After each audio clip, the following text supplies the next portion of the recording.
qədim Naxçıvan qalasıdır. Burada Nuh Peyğəmbərin türbəsi var. İnşallah ziyarət edirik, sonra gedirik məscidi ziyarət edirik. Heydər məscidi səhv eləmirəmsə adı.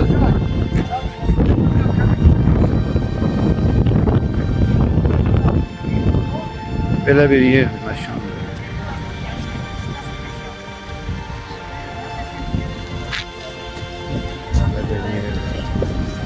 Belə bir yerdir.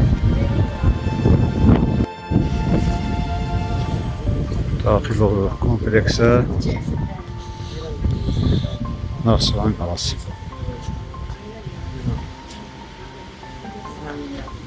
Ya Allah. Bismillahirrahmanirrahim. Belə bir gözəl yerdir. Gözəl, möhtəşəm bir qalanın içərisində yerləşir. Nuh Peyğəmbərin türbəsi burada yerləşir.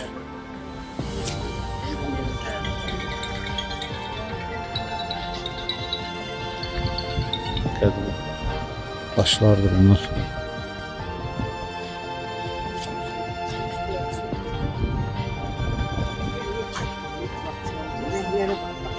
Güllərə baxın, necə də gözəldir.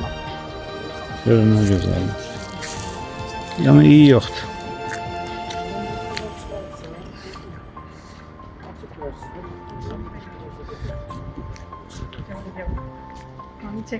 Ətri yoxdur. Nə gözəldir, baxın.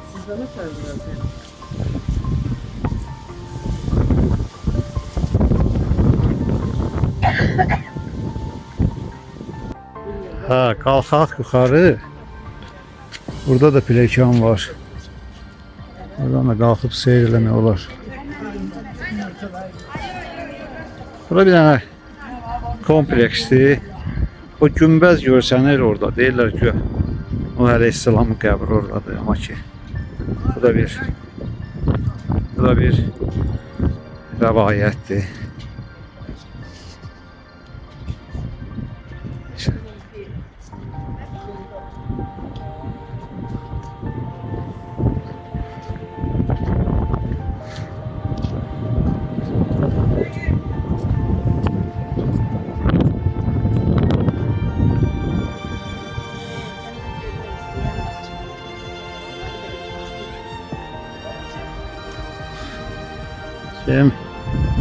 Kişiyle salamlaşım.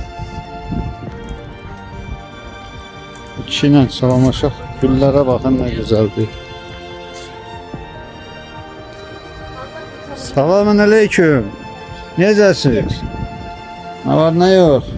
Maşallah, maşallah. Kılıncın da yaxşıdır. Hə, qalxırıq yuxarı. Yaxşı keçid çəkmir də. Vallahi. Gəlin yuxarı qalxaq. Yuxarıdan aşağıya nəzarət edək.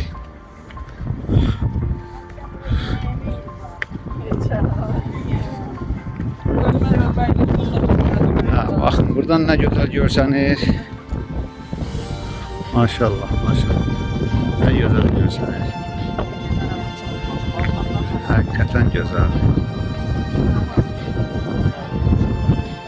Baxın, ay cəmaət. Bu gözəlliyə bax.